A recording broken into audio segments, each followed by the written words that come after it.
గత 2 రోజులుగా అనూహ్య రీతిలో ఆచూకీ తెలియకుండా పోయిన నాయుడుపేట రూరల్ పోలీస్ స్టేషన్ కు చెందిన ఇన్స్పెక్టర్ రాజేంద్ర ఆచూకీ కనిపెట్టడానికి పోలీసుల ప్రత్యేక బృందాలు రంగంలోకి దిగాయి. ఇన్స్పెక్టర్ అపహరణకు గురయ్యారా లేదా హత్యకు గురయ్యారా అన్న విషయం తెలుసుకునేందుకు విచారణ మొదలైంది. కనిపించకుండా పోయిన ఇన్స్పెక్టర్ రాజేంద్ర డ్రగ్ మాఫియా కార్యకలాపాలను అడ్డుకునేందుకు కృషి చేసేవారని తెలుస్తోంది. ముందుకు రారా.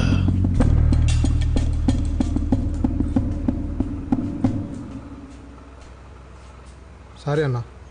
వెనకాల ప్రాణం పోయేంత నొప్పిగా ఉంది. నువ్వు ఇలా మెంటలు ఎక్కించావనుకో పీక పిసికి చంపి పారేస్తాను. బుర్రకెక్కిందా? ఏం చెప్పాలన్నా ఎదురుకొచ్చి చెప్పు. సరే అన్న.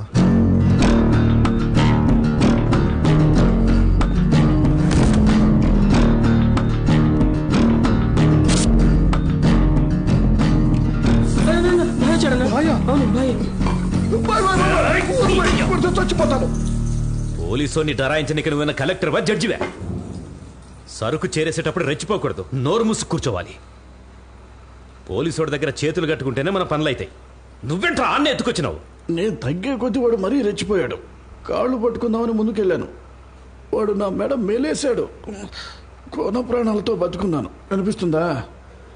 డాక్టర్లు టోటల్గా డ్యామేజ్ అయిందని అన్నారు. ఏడదాచినావు?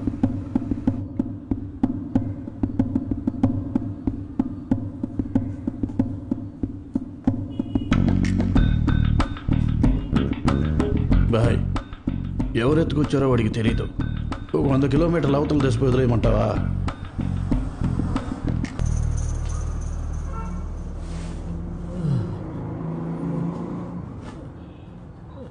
ఏందిరా ఇది? రే, ఎవర్రాయినా? ఇన్స్పెక్టర్ రాజేంద్ర. అసలు పోలికలే తెలవట్లే. ఒకడు దొరకడమే ఆలస్యం.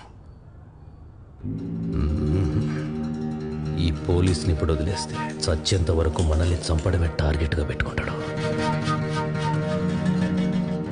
సౌండ్ బయటికి వినిపిస్తుందా? వినిపించదు బాయ్. కాల్చండి బాయ్. బాయ్, ఎందుకైనా మంచిది కిటికీలు మూసేనా?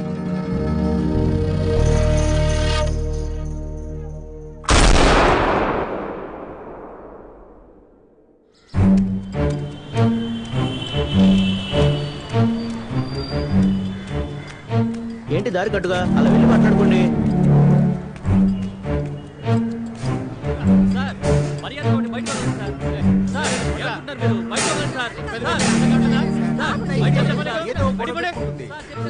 ఏంటి సార్, కొత్త ఇన్స్పెక్టర్ వస్తున్నాడా? మీరు ఎప్పుడు ఏ సంగతి నాకు చెప్పరు కదా. వచ్చినప్పటి నుంచి ఎంత స్ట్రిక్ట్ గా ఉండేవాడు. పాపం నిన్న కనిపించకుండా పోయాడు. కానీ ఒకటి సార్, కొత్తగా వచ్చే ఇన్స్పెక్టర్ రాజేంద్ర అయ్యుండకూడదని వేడుకోండి. నాకు తెలుసులే, వేడుకుంటారు. వేడుకునే మొహాలేగా మీవి. పెట్టాలని అడిగాను సార్. దేవుడా, నువ్వే చూసుకోవాలి. కొత్తగా వచ్చే ఇన్స్పెక్టర్ ఎక్కువ మామూలు తీసుకోవాలి. తమ్ముని బాగా చూడాలి. సార్ ఆగండి సార్, ముందు తాగండి, తర్వాత ఎరగదేయండి సార్. అవును, ఇది ఎవరికి సార్? కొత్త ఇన్స్పెక్టర్ కి. కొత్త ఇన్స్పెక్టర్ గా వచ్చారా ఆయన? నేనేరా కొత్త ఇన్స్పెక్టర్ని. తారా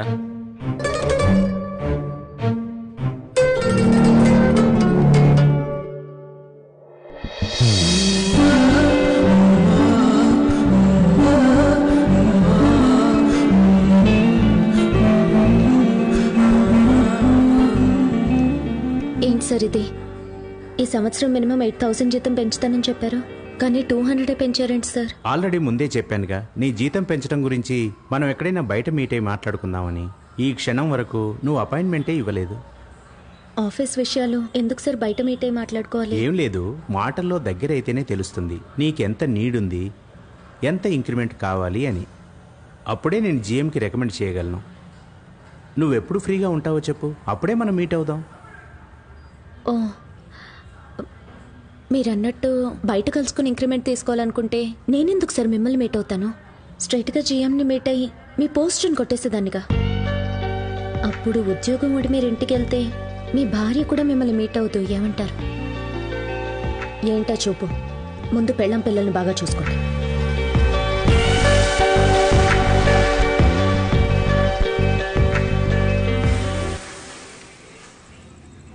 మొహమ్మద్ అనేసావా? అవును.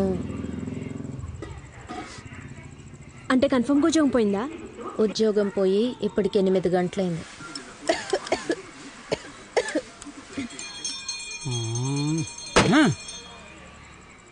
అమ్మా ఈ రోజు కూడా ఆయన ఎవరితో తన్నులు తినొచ్చాడమ్మా. Pant shirt చిరిగిపోయాయి. ఆయన లోపలికి రాకూడదు, అలాగే వెళ్ళిపోమని చెప్పు. చెప్పేది విన్నావుగా, వెళ్ళవయ్యా వెళ్ళు. చెప్పేది నీకే వెళ్ళు. నువ్వు చిన్న పిల్లవి, నీకేం తెలీదు. అమ్మా ఎంత చెప్తున్నా వినుకొని లోపలికి వస్తున్నాడమ్మా. ఎవయ్యా దోస్తి పెట్టకడా పెట్టు. ఎవయ్యా నీ కూర్చో కూడా సిగ్గలేదా? వెళ్ళమన్నా వెళ్ళమను. నువ్వు ఉండివే. నాన్న రా నాన్న, ఏమైంది? నాన్న కూర్చో. ఏం జరిగింది నాన్న? కొత్తగా ఏముంటుంది, ఒకే విషయాన్ని ఒక్కోసారి ఒక్కో రకంగా చెప్తాడు. అమ్మా నువ్వు కాసేపు ఊరుకుంటావా? చెప్పు నాన్న, ఏం జరిగింది? ఏం లేదమ్మా, ఎప్పట్లాగా న్యాయాన్ని కాపాడదాం అనుకున్నా. ఈయన పెద్ద గాంధీ గారి చుట్టం న్యాయాన్ని కాపాడడానికి బయలుదేరాడు. ఇంట్లో 3 ఆడవాళ్ళు ఉన్నారన్న జ్ఞానం ఉందా ఆయనకి? ఈ బోడిగుండు మీద పెట్టాలి. తురుగుపెట్టమ్మా, పెట్టు. మీరిద్దరు కాస్త ఊరుకుంటారా? చెప్పు, ఏం జరిగింది? ఈ రోజు ఏటీఎంలో ఒకటే జనం. ఒకడు లైన్లో మధ్యలో దూరపోయాడు. లైన్లో రండి అని చెప్పి వెళ్ళిపో వచ్చి నా షర్టు పట్టుకున్నాడు. నా కోపం వచ్చి వాడి మొహం పగల కొడదామని ఇలా వెళ్ళానమ్మా. ఈ 1 ఇంచ్ గ్యాప్లమ్మా వాడు గబాల్లో దూరిపోయి నా పొట్ట మీద గుద్దాడమ్మా. అన్ఎక్స్పెక్టెడ్ స్లిప్ అయి పడిపోయాను, అందుకే ఇలా. ఇదో హరికథలా ఉంటున్నారంటే వెళ్ళి పని చూసుకోండి పోండి. భలే చెప్పావులే, ఇంకా పని ఎక్కడిది, అది ఎప్పుడో పోయింది. ఏంటి ఉద్యోగం పోయిందా? ఒక మారు కలిసిన తెల్లారగానే పొట్టిగడు బయలుదేరాడు. ఈ రోజు అక్కడ చెప్పు తప్పులు తింటాడో ఏంటో. రే ఆనంద్, ఈసారి కన్ఫర్మ్ గా చెప్పేస్తాను. నేను కూడా 3 నెలలుగా పాప కోసం పడి చేస్తున్నాను. తను నాకు ఇంకా పన్నే లేదు. ఎందుకో తెలుసా? అమ్మాయిని మొహం చూస్తేగా. కరెక్ట్. నేను ఫేస్ టు ఫేస్ పోయి ఐ విల్ మ్యారీడ్ అని చెప్పేస్తాను. అది లెక్క.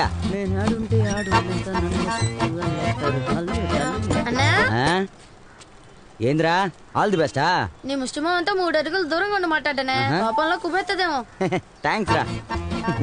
రోజుకు 10 సార్లు అద్దంలో చూసుకుంటాడు. ఒక్కసారి ఏంద్రా కుళ్ళు టమాటాలు దారిలో పడేసావు? కొట్టాలని పెత్తది కదా చుంచు మొహమా. బయటికి వెళ్ళి వచ్చి గల్ల పెట్టలేసి కుమ్మేస్తాను. వీడికి నా వీక్నెస్లన్నీ తెలుసు.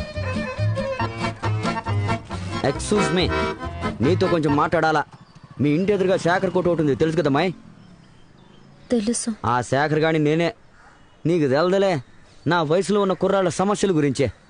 షుగర్, బీపీ మొదలైనవా సార్? అవన్నీ నయమైపోయాయిలే. కొంపగెళ్ళగాని ఎవరో ఒకరిని పెళ్లి చేసుకురా అనే అబ్బా, అత్త కూతుర్ని పెళ్లి చేసుకోరా అంటూ మా అమ్మ, మనవడి పిల్లల్ని ఎత్తుకోవాలనుకునే బా అమ్మ.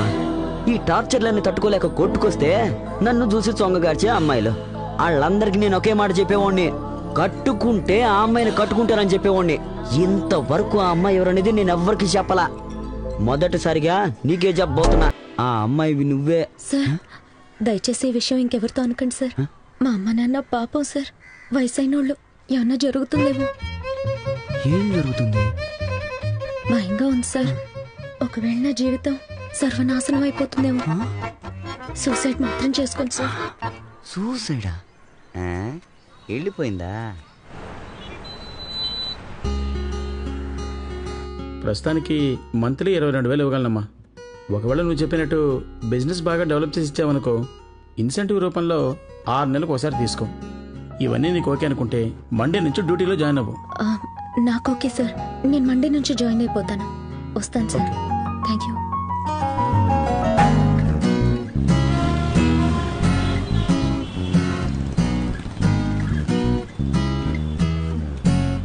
నానా. అమ్మా అమ్మా అక్కడే ఉండు. ఆఫీసులో ఇంటి విషయాలు మాట్లాడుకోకూడదు. ఏంటో చెప్పు. ఇదిగో లంచ్. అమ్మా కోకిల, అమ్మ ఫోన్ చేసింది. నీకేదో ఉద్యోగం దొరికిందంట. అవును, మసాజ్ పార్లర్లో ఉద్యోగం దొరికింది. మండే నుంచి జాయిన్ అవబోతున్నాను. అది కాదమ్మా, నీకు సంబంధాలు చూడాలి. ఈ సమయంలో నువ్వు మసాజ్ పార్లర్లో వర్క్ చేయడం కరెక్టేనంటావా? స్పాలో నేనెవరి కాళ్ళు చేతులు పట్టాల్సిన పని లేదు. దానికంటూ థెరపిస్టులు ఉంటారు. నేను ఆ స్పా మేనేజర్ని అంతే. మనమేనైనా చెప్పచ్చమ్మా, కానీ వాళ్ళు దీనికి కారణం ఏంటి, అవసరం ఏంటి అని అడుగుతారు కదమ్మా. నేను ఇంతకు ముందు తీసుకున్న జీతం కంటే ఇక్కడ 8,000 ఎక్కువ. అదే కారణం. ఆ 8,000 నాకెంతో ముఖ్యం. ఇప్పుడు అర్థమైందా? నువ్వు వెళ్ళి నీ పని చూసుకో. తప్పుతుందా మరి?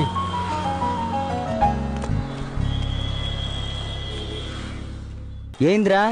కస్టమర్ నుంచి కంప్లైంట్ వచ్చింది. ఏమని? ఆకు చిరిగిందంట. అయితే ఇప్పుడు నేను దాన్ని కుట్టివ్వాలా? ఈ రకంగా మాట్లాడితే మళ్ళీ ఆ కస్టమర్ వస్తాడా? ఎవర్రా బోర్డు కస్టమరు? రే, వీడు రేపటిదాకా ప్యానల్తో ఉంటాడేంట్రా? నువ్వు ఇలా మాట్లాడితే ఏం బాగాలేదు. ఇదిగో తాత తవలు పగులు చిన్నకుండా తీసుకోండి, సరేనా? రే ఆనంద్. ఏంటి ఆనంద్? ఏంట్రా? ఎప్పటి నుంచో నీతో ఒకటి చెప్పాలనుకుంటున్నాను రా. దాన్ని అలాగే లోపలే ఉంచితే వాంతి అయిపోయేలా ఉందిరా. నన్ను కక్కేమంటావా? తొందరగా కక్కిసావరా, లోన సానా పని ఉంది. ఆనంద్, కోకిల ఫోటో తీసుకుపోయి మా అవ్వకి నేను దీన్నే పెళ్లి చేసుకోబోతున్నాను అన్నాను రా. దానికి మా అవ్వే ఉందో తెలుసా? ఏంటి నీకు బుద్ధి ఉందా లేదా అని అడిగిందా? నువ్వెట్ట కనిపెట్టావు? ఎవరైనా కనిపెట్టేస్తారా? ఇప్పుడు చూడు, ఒక డెమో చేసి చూపిస్తాను. ఒకసారి ఆ పిల్లని చూడు. అబ్బా, అలాగే పక్కకు వచ్చి నీ మొహం చూడు. అయ్యో అబ్బా. రేయ్, నీకెప్పుడు జీతం ఇస్తానన్నాను? రేపిస్తానన్నావు కదన్నా. నేను జీతం ఇవ్వకపోతే నువ్వు సంకనాకిపోతావు. పనికి మాలినదవా ఓ చెప్తున్నాడు. కోకి మరి వంగకు, జుట్టు ఫ్యాన్ ఏరుకుంటది. నీ అయ్యా అప్పచెక్కన మాట్లాడు, ముందు పని చూడరా.